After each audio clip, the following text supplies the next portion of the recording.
Remue ménage. Remue ménage.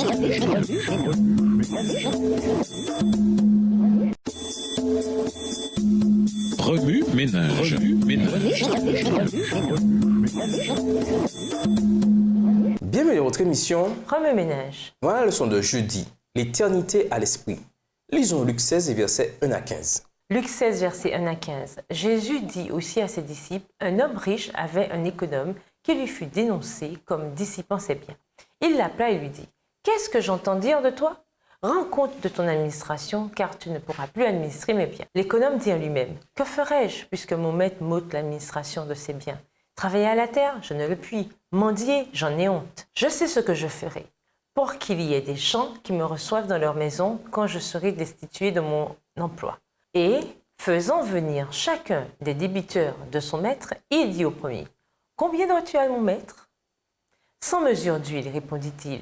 Et il lui dit, « Prends ton billet, assieds-toi vite et écris 50. » Il dit ensuite à un autre, « Et toi, combien dois-tu ?»« 100 mesures de blé, répondit-il. Et il lui dit, « Prends ton billet et écris 80. » Le maître loua l'économe et fidèle de ce qu'il avait agi prudemment, car les enfants de ce siècle sont plus prudents à l'égard de leurs semblables que ne le sont les enfants de lumière. Verset 9. Et moi je vous dis, faites-vous des amis avec les richesses injustes, pour qu'ils vous reçoivent dans les tabernacles éternels quand elles viendront à vous manquer. Celui qui est fidèle dans les moindres choses l'est aussi dans les grandes, et celui qui est injuste dans les moindres choses l'est aussi dans les grandes. Si donc vous n'avez pas été fidèle dans les richesses injustes, qui vous confiera les véritables? Et si vous n'avez pas été fidèle dans ce qui est à autrui, qui vous donnera ce qui est à vous? Nul serviteur ne peut servir deux maîtres, car ou il haïra l'un et aimera l'autre, ou il s'attachera à l'un et méprisera l'autre. Vous ne pouvez servir Dieu et Mammon. Les pharisiens, qui étaient avares, écoutaient aussi tout cela, et ils se moquaient de lui. Jésus leur dit, « Vous cherchez à paraître juste devant les hommes, mais Dieu connaît vos cœurs, car ce qui est élevé parmi les hommes est une abomination devant Dieu. » Le chapitre 16 de l'évangile de Luc s'ouvre avec l'une des paraboles les plus étranges de la Bible.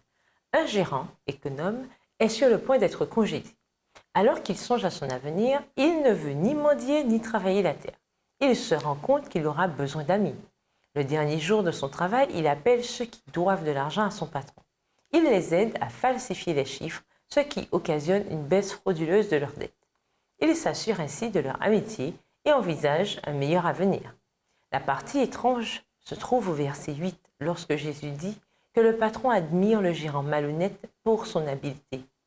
Jésus ne nous suggère certainement pas de tricher pour nous faire des amis.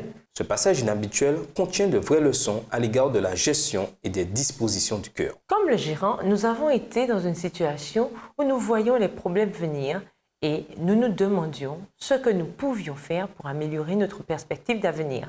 Ce gérant était motivé et il tira parti de sa situation présente en vue de l'avenir. Les chrétiens devraient planifier avec l'éternité à l'esprit, utilisant les ressources disponibles pour amener leurs semblables au salut. Cela veut dire, en autre chose, de donner sur le plan financier. Hébreux 12, verset 2, nous dit que Jésus a enduré la souffrance de ce monde en vue de la joie qui lui était réservée. Nous devrions l'imiter. Selon Luc 16, verset 10, celui qui est fidèle dans les petites choses est aussi fidèle dans les grandes. Celui qui est malhonnête dans les petites choses est aussi malhonnête dans les grandes. Les traits de caractère sont comme les muscles. Plus on les utilise, plus ils se fortifient. La dîme nous permet d'exercer la fidélité dans les petites choses et nous prépare à relever de plus grands défis. L'habitude de donner semble avoir été davantage publique au temps biblique. Aujourd'hui, il est rare que quelqu'un sache combien nous donnons. La vie privée présente une tentation unique d'ignorer la responsabilité qu'est la dîme ou de lésiner et de ne donner que ce qui est confortable, puisque personne de toute façon ne le saura. Cela fait de la dîme une façon plus importante encore de démontrer notre honnêteté envers Dieu. La dîme montre à Dieu que nous nous consacrons vraiment à lui. Remue ménage. À votre avis, pourquoi Jésus s'est-il servi de la parabole du gérant malhonnête pour attirer notre attention sur des traits positifs? La dîme que vous versez actuellement montre-t-elle que vous vivez aujourd'hui avec l'éternité à l'esprit? En plus de la dîme, nommez des moyens par lesquels nous pouvons nous exercer à être fidèles dans les petites choses afin d'être fidèles dans des choses plus importantes. Au revoir. Et à demain si Dieu veut. Remue ménage. Remue ménage.